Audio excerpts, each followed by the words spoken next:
Greetings and welcome back to the channel. My name is Ed, and today we're going to look at one possible way of dealing with STN and RTN.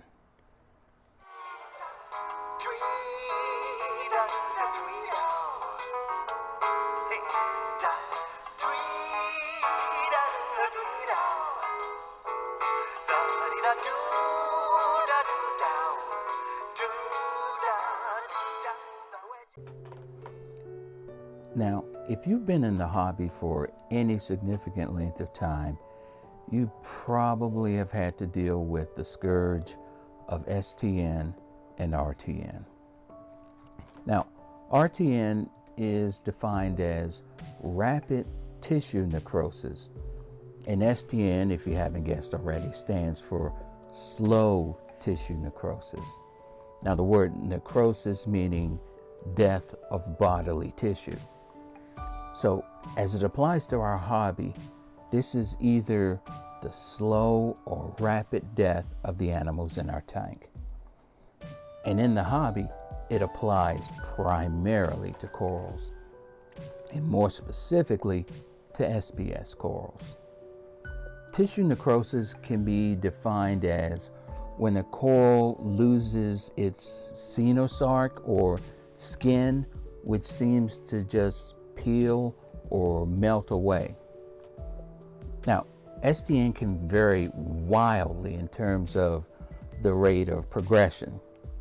It can take anywhere from days to even months, while RTN can commonly occur in the span of less than a day.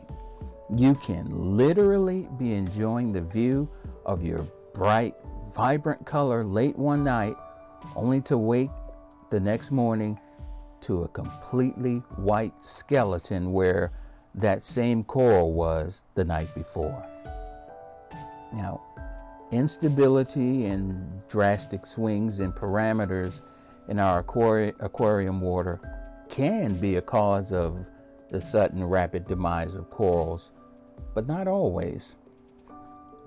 RTN and STN in our corals is often caused by an infection of the coral tissue and skeleton by microscopic protozoans, otherwise known as bacteria.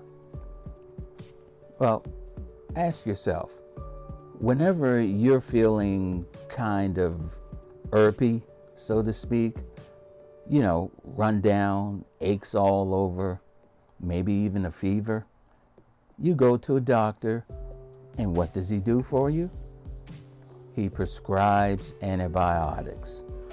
He does this because he knows that the antibiotics are designed to kill off the population of bacteria that's making you sick. Well, you know what?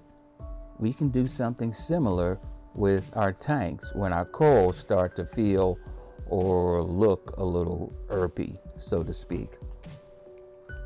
Now, if you know that you're maintaining stable conditions in your tank, but for some unknown reason, your SPS corals are starting to just go up in smoke, perhaps they, and by extension, your tank, are sick. In fact, in my case, less than a month ago, I had this very situation arise in my tank. Now, you see this frog skin acro? Well, for some reasons that are unknown to me, it just began to start peeling its tissue off. About a fifth of it the first day, up to about maybe half of it the second day, and by the third or fourth day, it had completely gone up in flames. Now, shortly after that, my red robin colony that you see here, which was right next to it, started to recede as well. About an inch the first day, then another inch the next day. Then my somewhere over the rainbow millipora started to look really bad. It lost about all its color and polyp extension. So much so that I was even debating whether to just toss it. Fortunately, I didn't though. By then, I had decided to take action and treat the entire tank. My weapon of choice? Erythromycin.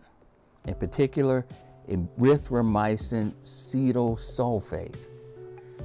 Well, where can you get this silver bullet? Well, it's commonly available to aquarists as the cyanobacteria treatment called ChemiClean. Now, what I did was to do a normal dose of ChemiClean for the volume of water in my tank. In fact, they recommend 1 scoop of ChemiClean for every 10 gallons of aquarium water. I removed all the carbon, shut down my protein skimmer because I use a reef octopus hang on the back skimmer, and it just would have made a mess of my living room floor. Even though Boyd Enterprises recommend that you actually leave your protein skimmer running. And after that, I just let it do its work for a couple of days. Following that, I did a second identical dose and waited to see the results, all without performing a water change, because I wanted to keep the corals exposed to the treatment for an extended time with the antibiotic at full strength. Now, this is kind of analogous to when you're taking a course of antibiotics yourself, where we're always told to finish the course of treatment, even if we start to feel better before we finish all of the pills.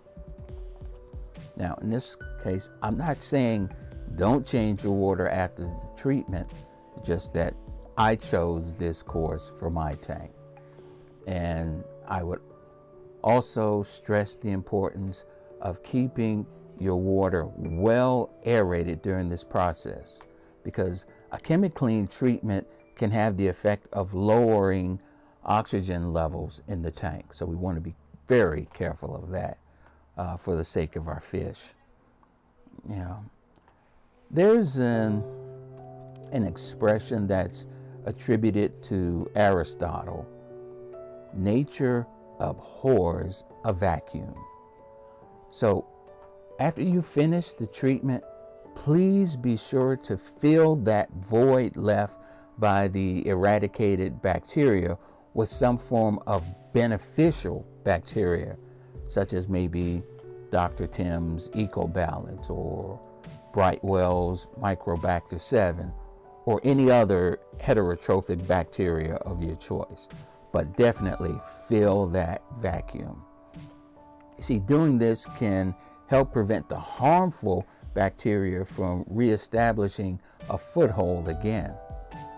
Kind of like when we complete a treatment of antibiotics ourselves, we're encouraged to perhaps consume yogurt in order to replenish the good bacteria in our bodies. And happily, in my case, the STN appears to have stopped. Here, a week or so after the last dose was administered, I could even notice a new growth line forming on the red robin aquapore, where before there was just a steadily receding coral tissue line. So, if you're dealing with unexplained SPS loss, inoculate your tank. Give a ChemiClean regimen a try.